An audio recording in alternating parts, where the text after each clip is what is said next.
It's flooded.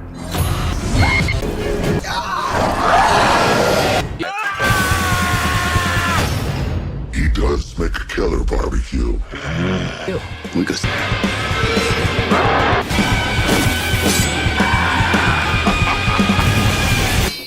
You did.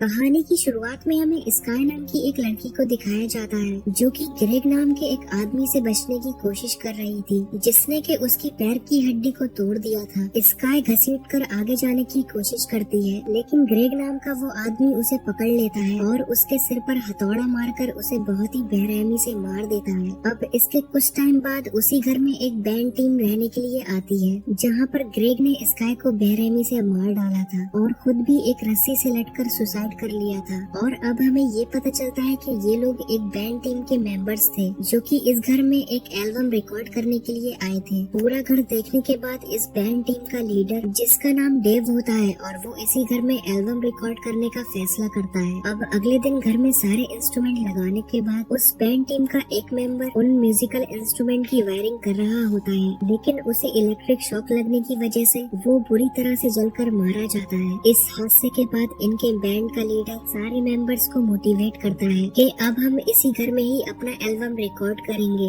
इसके बाद जब डेव रात में सो रहा होता है, तभी उसी मरे हुए मेंबर की आत्मा डेव के कमरे में आती है और वो उसे बताती है कि वो लोग तुम्हें देख रहे हैं। इससे पहले कि वो डेव को कुछ भी बता पाता, तभी डेव की आँख खुल जाती है और अब हमें पता चलता है कि वो सिर्फ डेव का एक सपना था। लेकिन जब वो दोबारा से सोने की कोशिश करता है तो उसे अपने कमरे में आसपास बहुत सारे घोस्ट दिखाई देते हैं जो उस पर अटैक करके उसके पेट को फाड़ देते हैं और वहाँ पर ग्रेग भी मौजूद होता है। तभी डेव की फिर से आँख खुल जाती है और हमें पता चलता है कि वो अब भी सिर्फ एक सपना ही देख रहा था। अब डेव को काफी भूख लगी होती है तो वो किचन में खाने के लिए जाता है, लेकिन उसे वहाँ पर भी किसी के होने का एहसास होता है, इसलिए वो चेक करने के लिए घर के बेसमेंट में जाता है। तो वहाँ पर उसे एक रिकॉर्डर मिलता है, जिसे प्ले करने पर डेव को उसका म्यूजिक बहुत पसंद आता है। और अब अचानक से वो रिकॉर्डर बंद हो जाता है और उस रिकॉर्डर के अंदर से अजीब सी आवाजें आने लगती हैं जो उसे एल्बम को पूरा करने के लिए कह रही होती हैं। जिसके बाद ग्रेग का घोस्ट डेव को पजेस कर लेता है। अब सुबह होने पर डेव अपने सारे बैंड मेंबर्स को वही म्यूजिक सुनाता है जो कि उसने उस रिकॉर्डर से सुना था और उनसे झूठ कहता है कि ये म्यूजिक मैंने खुद ही बनाया है। जिसके बाद सारे बैंड मेंबर्स काफी ज्यादा खुश होते हैं। तभी उनकी नेबर समांथा उनके लिए खाना लेकर आती है, जिसे देखकर डेव काफी ज्यादा गुस्सा हो जाता है। जाते वक्त समांथा रेमी को बताती है कि इस घर में बहुत बुरी आत्माएं रहती हैं, लेकिन रेमी को कुछ भी समझ नहीं आता। अब इसके बाद सभी लोग एल्बम रिकॉर्ड करने लगते हैं, लेकिन डेव उस एल्बम को खत्म ही नहीं करना चाह रहा था और उस एल्बम को और लंबा करता जा रहा था, जिस चीज से क्रिस बहुत ज्यादा गुस्सा हो जाता है और वहीं पर गिटार फेंक कर चला जाता है। फिर जब क्रिस बारबेक्यू बना रहा होता है, तभी कोई क्रिस पर पीछे से अटैक करके उसका सिर बारबेक्यू मशीन में डाल देता है और उसकी गर्दन पर चाकू से बार बार स्टैब करके उसे जान से मार देता है। जिसके बाद हम देखते हैं कि डेव को मारने वाला कोई और नहीं बल्कि क्रिस ही होता है, जिसको ग्रेग ने पोजेस कर रखा था। अब कुछ टाइम बाद सभी को क्रिस की बॉडी मिलती है, जिसकी कंडीशन बहुत ही ज्यादा खराब थी, जिसे देखकर सब लोग डर जाते हैं और पुलिस को बुलाने के लिए कहते हैं। लेकिन डेव पुलिस को बुलाने के लिए साफ मना कर देता है और कहता है कि पुलिस को बुलाने से हमारा काम पूरी तरह से बंद हो जाएगा, इसलिए पहले हम अपनी एल्बम को खत्म कर ले, फिर पुलिस को बुला सकते हैं। जिसके बाद डेव सभी लोगों के फोन भी ले लेता है ताकि कोई भी पुलिस को कॉल न कर पाए।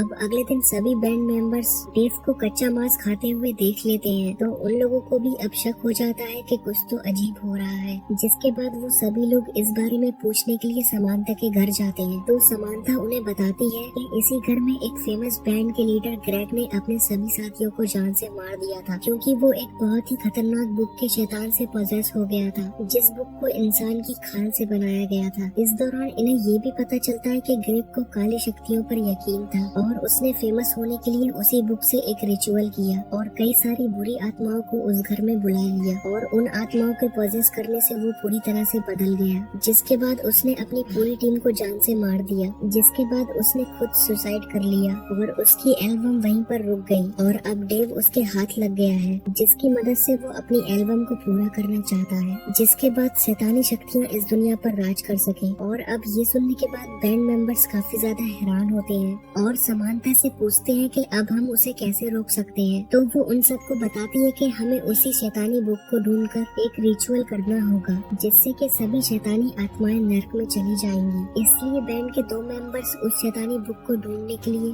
बेसमेंट में चले जाते हैं। दूसरी तरफ समांथा और रेमी एक दूसरे के साथ इंटीमेट होने लगते हैं। तभी उनके बेड के नीचे छुपा हुआ डेव उन पर एक चैन सॉ से अटैक करके उन दोनों को बुरी तरह से काट कर मार डालता है। इधर दूसरी तरफ उन बैंड मेंबर्स को वो शैतानी बुक भी मिल जाती है और जैसे ही वो दोनों उस बुक को छूते हैं तो सारी शैतानी आत्माएं उन दोनों पर अटैक करना शुरू कर देती हैं। लेकिन वो दोनों वहाँ से भागने में कामयाब हो जाते हैं। जिसके बाद हम टेलर को देखते हैं जो कि डेव के पास पहुँचता है, जहाँ पर डेव उसे बताता है कि मैंने एल्बम की एंडिंग सोच ली है और वो टेलर से जबरदस्ती ड्रम बजवाकर उस एल्बम की एंडिंग खत्म करने के लिए कहता है। और जैसे ही टेलर उस एल्बम की एंडिंग खत्म करता है तो डेव उसे बहुत ही बुरी तरह से मार देता है। और अब बाकी के 2 मेंबर्स डेव को छुपकर देख रहे होते हैं, जहाँ पर डेव टेलर की बॉडी को बहुत ही बुरी तरह से ग्राइंड कर रहा था। और अब डेव उन दोनों को देख लेता है और उनका पीछा करने लगता है। जिसके बाद वो दोनों जल्दी से समांथा के बताए हुए रिचुअल को शुरू कर देते हैं। जिसके बाद डेव भी ठीक हो जाता है,